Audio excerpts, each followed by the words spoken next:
요한계시록 다시 1장 9절에서 20절까지 아마 이번 주와 다음 주 정도까지 1장을 묵상하지 않을까 싶어요. 하도 많이 읽어서 뒷말씀이 뭔지 다 아실 법하죠? 외울 법하기도 하고요. 제가 9절 시작하겠습니다. 나 요한은 너희 형제요 예수의 환난과 나라와 참음에 동참하는 자라.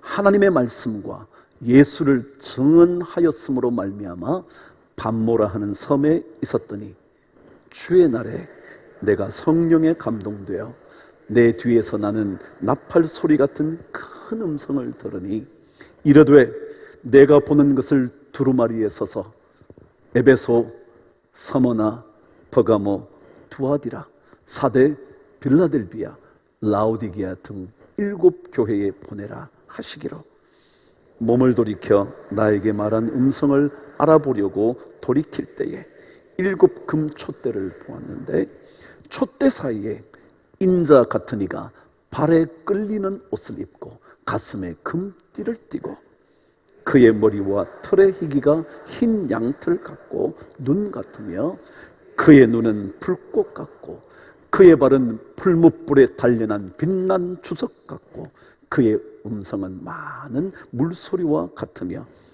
그의 오른손에 7 별이 있고 그의 입에서 좌우에 날선 검이 나오고 그 얼굴은 해가 힘있게 비치는 것 같더라. 내가 볼 때에 그의 발 앞에 엎드러져 죽은 자 같이 되매 그가 오른손을 내게 얹고 이르시되 두려워하지 말라. 나는 처음이요 마지막이니 곧 살아있는 자라. 내가 전에 죽었었노라. 볼지어다 이제 세세토록 살아있어 사망과 음부의 열쇠를 가졌노니 그러므로 내가 본 것과 지금 있는 일과 장차 될 일을 기록하라. 내가 본 것은 내 오른손에 7 별의 비밀과 7 촛대라. 7 별은 7 교회의 사자요 7 촛대는 7 교회니라. 아멘. 한 6월쯤이면 이 꽃을 볼 수 있기 시작합니다. 조금 이르게 피는 것은 5월쯤에도 이 꽃이 피어나는 것을 볼 수가 있죠. 거의 8월, 9월 초 정도까지 이 꽃이 피었다 졌다 하는 것을 볼 수 있습니다. 주로 물에서 말이죠. 어떤 곳인지 어떤 꽃인지 생각나시나요? 물에서 볼 수 있는 수련이라는 꽃이요. 많은 연꽃잎들 가운데 마치 물 위에 떠 있는 듯하게 때때로 줄기가 좀 길어지면 위쪽으로 솟아오른 수련 말이죠. 근데 이 수련은 물 위에 떠 있는 연꽃이라 생각되어 많은 사람이 숫자를 물숫자로 생각을 합니다. 물수에 연꽃 연자 말이죠. 근데 사실 이 수련이라는 꽃은 물수를 사용한 수련이 아니라 잠들수라는 단어를 사용한 수련입니다. 여러분 수면을 취한다라는 말 아시죠? 숫자요. 잠든단 말이죠. 왜 그런 이름이 붙었을까요? 수련은요 빛의 강도와 각도에 따라 가장 예민하게 반응하는 꽃입니다. 해가 떠오르기 시작하면 그 떠오르는 해를 향하여 꽃잎을 하나 둘씩 열기 시작합니다. 그리고 빛이 강하게 내려지는 정오가 되면 그 정오 하늘을 향하여 활짝 만개를 합니다. 그리고 해가 서서히 치기 시작하면 꽃잎도 하나 둘씩 입을 다물기 시작합니다. 그래서 마침내 해가 지고 나면 수련의 모든 꽃잎은 잠들어 버리듯 닫힙니다. 그래서 잠든 꽃, 어두운 시간에는 피지 않는 잠들어 있는 꽃이라, 그래서 수련이라 그럽니다. 그거를 읽다가 그런 생각하게 됐어요. 우리 그리스도인의 삶이 마치 수련 같은 것 아닐까? 예수 그리스도 그분을 바라보는 순간, 그때부터 우리의 삶이 열려지기 시작하고, 주님을 가장 강력하게 바라보는 순간 우리의 인생이 만개하는 것은 아닐까? 그리고 주님을 놓쳐서 주님을 점점 더 보지 못하게 되는 순간부터 우리의 삶도 점점 더 능력을 잃고 사위어 가는 것은 아닐까? 그러다가 잠들어 버린 신앙인이 되는 것은 아닐까 생각이 들더라고요. 진짜 그렇죠? 예배라는 게 뭐예요? 주님을 보는 거잖아요. 다른 것 보는 거 아니잖아요. 저 사람이 어째서 이런 일로 감정이 상해서, 그것으로 인하여 이 예배가 무너지지 않게 되는 거잖아요. 어떤 일이 있어도 주님 그분을 바라보면서 내 영적인 삶만이 아니라 나의 삶 전체가 만개되어지는 것, 그게 어쩌면 우리의 인생일 겁니다. 요한계시록은 그래서 이 예배의 핵심인 예수 그리스도를 계속 바라볼 수 있도록 독려하는 편지입니다. 예수 그리스도 그분이 우리의 주인이 되시는, 우리의 삶의 왕이 되시는 그것을 예배라는 것을 통하여, 찬양이라는 것을 통하여, 감사를 통하여 표현해 주는 것, 가르쳐 주는 것, 보여주는 것이 계시록의 핵심입니다. 누차 말씀드렸듯이 계시록의 가장 중요한 주제는 예배입니다. 어떤 일이 있어도 예배가 무너지지 않도록 막아서는 그것이 계시록이 적힌 진짜 목표입니다. 여러분, 예배 드린다는 이 말, 제가 구약 성경에 복이라는 단어, 바라크라는 단어와 설명을 하면서 이런 얘기를 했죠. 복이라는 것은 무릎을 꿇고 바라보는 것, 그게 복이라 그랬죠. 무릎을 꿇는 순간 위로부터 내려오는 하늘의 은혜를 경험하는 것, 그게 복이라 그랬단 말이죠. 예배하다라는 단어, 헬라 프로스쿠네오라는 이 단어는 뜻이 복이라는 단어와 거의 유사합니다. 이렇게 되어 있습니다. 프로스쿠네오라는 이 예배 드린다는 단어는 고개를 숙여 누군가에게 절하는 자세를 예배라, 누군가의 발 앞에 엎드려지는 모습, 그게 예배다. 엎드려지면서 복종과 충성을 표하는 엎드림의 자세를 예배라 그런다. 히브리어와 똑같죠. 근데 이 단어가 신약 성경에는 약 50번 정도가 사용되어 있습니다. 그런데 놀랍게도 요한계시록에 그 쓰여진 이 단어, 예배 드린다는 단어가 24번이나 있습니다. 그래서 많은 신학자들이 요한계시록의 가장 중요한 주제는 예배다 라고 말하기까지 합니다. 그리스도인들이 마땅히 취해야 할 모습, 그분의 발 앞에 엎드려서 그분께 복종과 충성을 맹세하는, 그래서 그곳에서 예배가 일어나고 경배가 일어나고 찬송이 울려 퍼지고 영광을 올려드리고, 그리고 할렐루야 아멘이 터져 나오는 그것, 그게 계시록의 가장 중요한 내용이라는 거예요.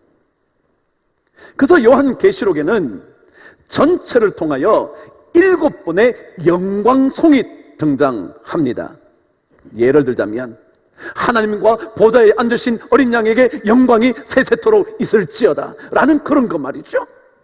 24장로들이, 내 짐승들이, 14만 4천 명들이 보좌 앞에 새로운 노래로 감사하는 영광의 예배드리는 장면이 7번이나 등장합니다. 1장부터 4장과 7장과 11장과 14장과 15장과 19장에 말이죠. 그래서 이 7번의 영광송이 계시록 전체를 붙들고 있다고 말합니다. 이 예배는 그래서 예수 그리스도 그분 외에 그 어떤 누구에게도 드려져서는 안 된다고. 계시록에 등장하는 용이나 짐승이나 심지어 하늘의 사자인 천사에게도 예배할 수 없고 오직 그분만을 예배해야 한다고. 그래서 요한계시록 14장 7절은 말합니다. 그가 큰 음성으로 이르되 하나님을 두려워하며 그에게 영광을 돌리라. 그 눈을 만드신 이를 경배하라 하더라. 하나님이신 예수 그리스도, 하나님의 어린 양이신 보좌에 앉으신 그 예수 그리스도에게 영광을 돌리고 경배하는 것, 그게 예배하는 거죠.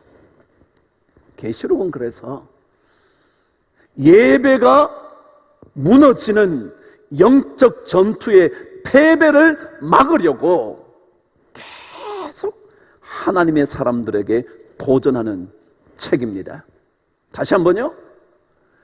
예배를 포기하게 만드는 영적인 전투에서의 패배를 막아서기 위하여 계속해서 그리스도인들을 독려하는 편지란 말이죠.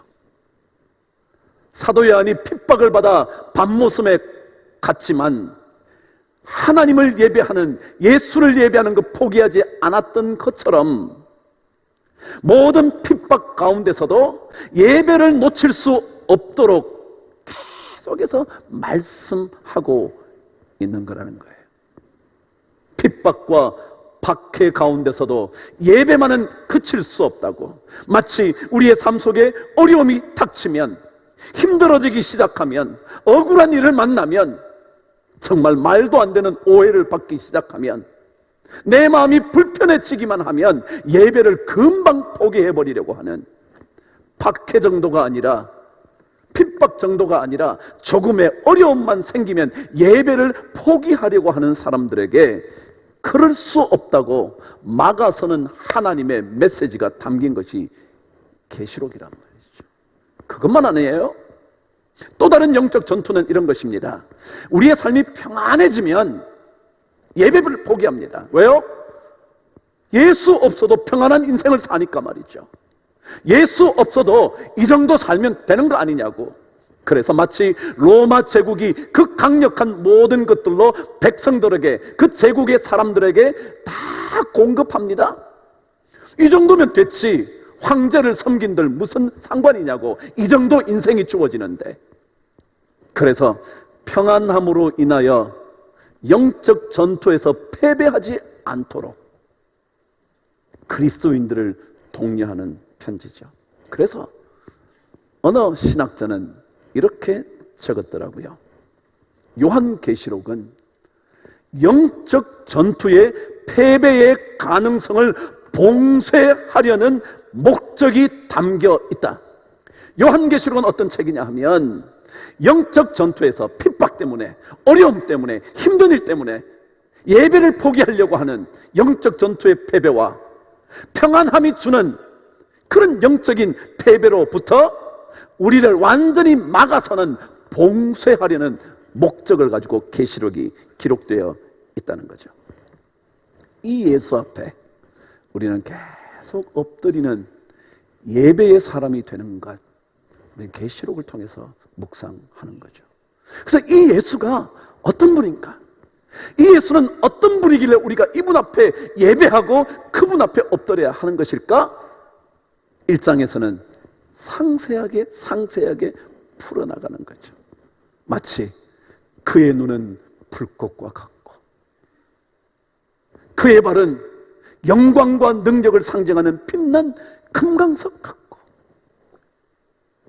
오늘은 16절의 말씀을 가지고 여러분과 함께 예수 그리스도 그분의 모습이 어떤 것인가를 확인해 보도록 하겠습니다. 16절 저와 함께 읽습니다. 시작.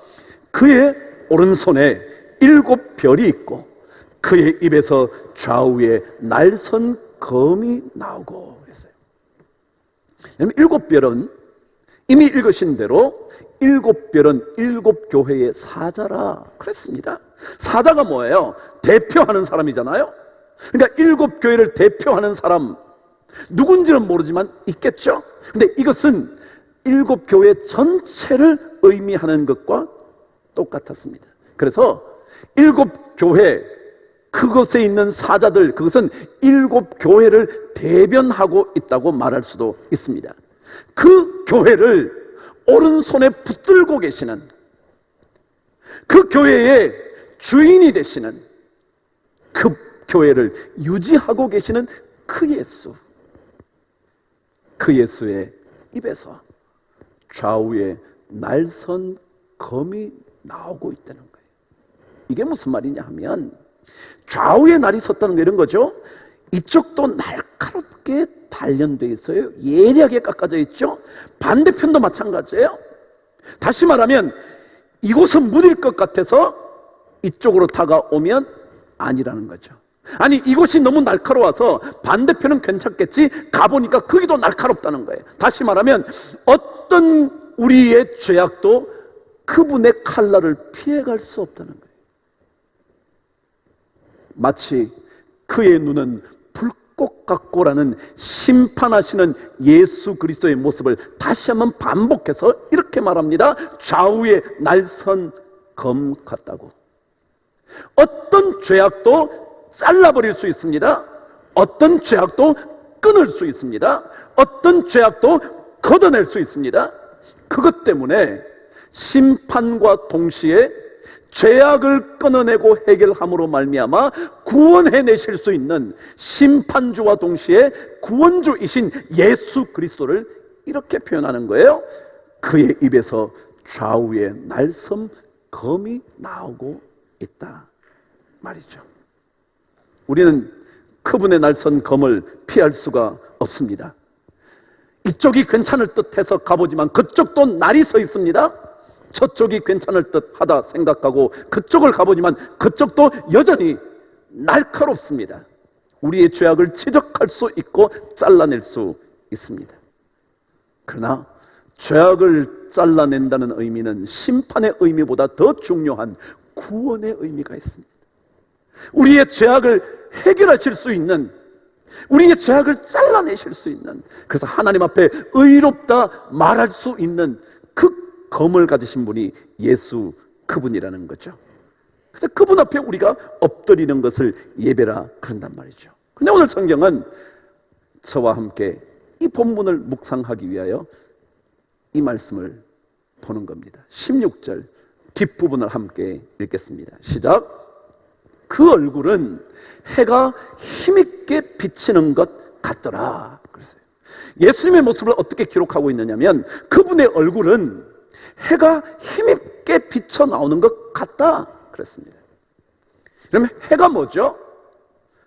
빛덩어리죠. 창세기 1장은 그것을 큰 광명체라 그럽니다. 큰 광명체, 그게 해예요. 그래서 낮을 주관하게 하는 큰 광명체, 작은 광명체, 달, 별 같은 거예요. 그러니까 해는 빛의 총체적인 것 의미합니다. 빛이 뭐죠? 빛은요, 빛이 없다면 어떤 생명도 존재할 수 없습니다. 빛이 비치지 않으면 어떠한 생명도 살아남을 수가 없습니다. 그러니까 빛이 있다는 얘기는 생명이 살아날 수 있다는 것을 의미하고 생명이 유지될 수 있다는 것을 의미합니다. 그래서 천지 창조의 제일 처음이 뭐라고요? 빛이 있으라. 왜요? 빛이 없이는 주님께서 나머지 식물을 만들고 동물을 창조하시고 바다의 물고기, 하늘의 새를 아무리 만드신들 뭐요? 빛이 없으면 그것들이 생명을 유지할 수 없거든요. 그러니까 제일 중요한 게 빛이에요. 그 빛이 생명을 주는 거예요. 빛이 비치는 순간 생명은 시작됩니다. 빛이 비치는 순간 생명이 용솟음칠 수가 있습니다. 다시 말하면 여러분과 저의 삶을 살아있도록 만드실 수 있는 분이 그분이라는 거예요. 그게 빛이신 예수라는 거예요. 그분의 빛을 힘입어서 우리는 살아갑니다. 빛은 모든 것에 생명을 부여합니다.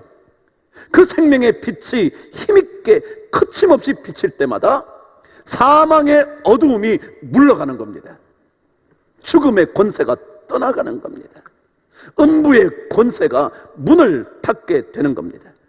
예수는 여러분과 저의 생명을 책임지시는 분이십니다. 왜냐하면 그분이 생명의 빛이기 때문에 그렇습니다. 힘있게 비쳐 들어오면 우리 안에 모든 어두움은 떠나가고 두려움은 사라지고 그분의 평안이 찾아오기 시작합니다. 여러분, 우리 이 찬송 불러보지 않았나요? 428장이요. 그 찬송 가사는 그렇죠? 내 영혼에 햇빛 비치니, 그 다음 뭐라고요? 주님의 영광이 찬란하다. 그 다음 가사요? 이 세상 어떤 빛보다 이 빛 더 빛난다고. 한번 보세요. 주님의 빛이 영혼에 비치지 않으면요, 우리 인생은 영광스럽게 빛날 수가 없어요. 그러니까 주님의 빛이 비치면 주님의 그 빛나는 영광이 더 놀랍게 내 삶을 통하여 펼쳐진다는 거예요. 이 세상의 빛이요, 잠깐 생명을 주는 것 같지만 아니요, 이 세상 어떤 빛보다 비교할 수 없을 만큼 빛나는 이 빛, 그 빛이 들어와야 내 삶은 살아나는 겁니다. 어둠과 우울증과 절망의 구름과 실패와 낭패로부터 우리는 건짐을 받습니다. 이 빛이 있어야, 이 빛이 내 영혼에 비쳐야. 이 가사를 함께 불러보시죠. 내 영혼에 햇빛 비치니 주 영광 찬란해. 이 세상 어떤 빛보다 이 빛 더 빛나네. 주의 영광 빛난 광채 내게 비춰 주시옵소서. 그 밝은 얼굴 배울 때 나의 영혼 기쁘다. 그렇죠? 그 밝은 얼굴이요, 하나님의 예수 그리스도의 빛난 그 얼굴이요, 그것이 마치 뭐라고요? 해가 힘있게 비치는 것 같더라. 그런 거예요. 예수 그분을 예배하면 그분의 빛이 우리 안에 들어옵니다. 그분의 빛이라는 것은 그분 자신이 우리에게 들어오는 겁니다. 빛이시기 때문에 그분이 우리에게 들어와서 내 안에 있는 어둠을 다 몰아내. 그래서 그분의 발 앞에 엎드릴 때마다 세상이 줄 수 없는 평안을 누리게 되죠. 우리 이런 찬송 또 불러보셨죠? 그 발 아래 엎드려 참된 평화 얻음은 주의 영이 함께하. 다시 한번요. 그의 발에 엎드려, 그 발 아래 엎드려 참된 평화 얻음은 주의 영이 함께함. 성령은 주님의 영입니다. 성령이 계시네. 할렐루야 함께 하시네.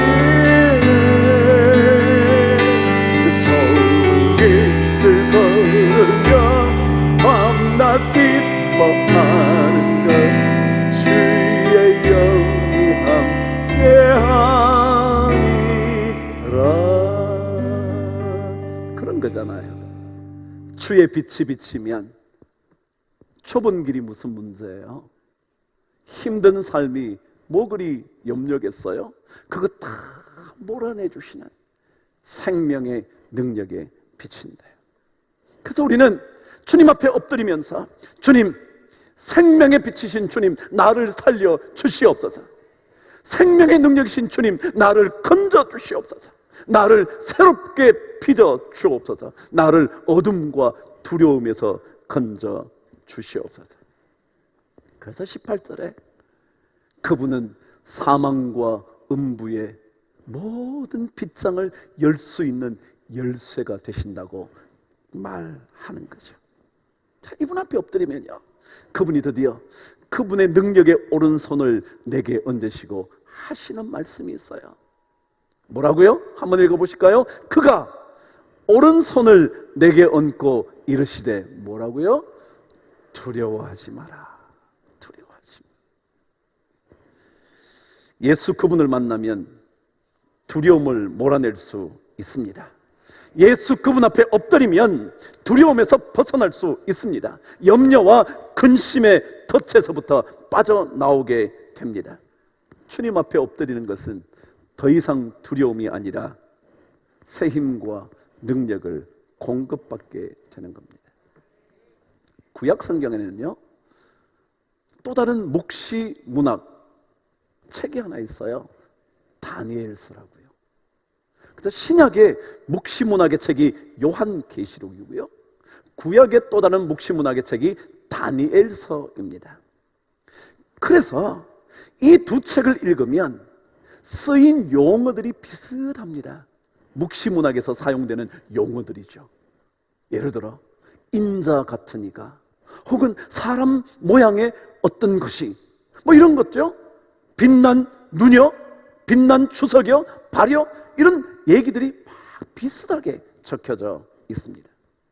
다니엘이 환상 중에 하나님의 음성을 듣습니다. 하나님 앞에 엎드려져 있는 그에게 하나님께서 말씀하시는 내용이 다니엘서 10장 18절 19절에게 이렇게 기록되어 있습니다. 제가 읽어볼 테니까 한번 들어보시죠. 또 사람 모양 같은 것 하나가 나를 만지며, 비슷하죠? 인자 같은 이가 내게 오른손을 얹으시고 말씀하셨다는 것과 오늘 말씀처럼 사람의 모양 같은 것 하나가 나를 만지며 나를 강건하게 하여 이르되, 이래요. 큰 은총을 받은 사람이여, 뭐라고요? 두려워하지 말라, 평안하라, 강건하라, 강건하라. 그가 이같이 내게 말하매 내가 곧 힘이 나서 이르되, 내 주께서 나를 강건하게 하셨사오니 말씀하옵소서. 여러분, 주님 앞에 엎드리면요, 그분이 우리에게 능력의 오른손을 얹어주십니다. 그리고는 두려움을 몰아내 주십니다. 두려워하지 마라, 평안하라, 강건하라, 강건하라. 그래요? 그분 앞에 엎드릴수록 우리는 그분의 능력의 오른손을 만나게 됩니다. 엎드릴수록, 예배 드릴수록, 찬양과 경배를 올려 드릴수록 두려움은 떠나갑니다. 염려와 두려움의 노예가 되지 않습니다. 그게 예배자가 누리는 특권이거든요. 우리요, 수련처럼 주님을 바라보는 것, 정말 주님을 향하여 우리의 눈을 점점 더 트는 것, 그럴 때 영광의 생명의 빛이 우리 인생을 만개하게 할 거예요. 활짝 피어나게 할 거예요. 그런 예배자가 되고 싶지 않으신가요? 우리 영상을 통해서 오늘 드리는 성도님들도 마찬가지. 이 예배, 이 놀라운 예배가 생명의 빛이신 그분이 우리 안에 들어와 역사하게 만드는 최고의 도구라는 것. 이 예배 놓치지 않는 우리 모든 성도들 되시기를 주의 이름으로 축복합니다. 기도하겠습니다. 하나님 아버지, 주님 바라볼 수 있도록 내 눈을 주께 고정시켜 주시옵소서.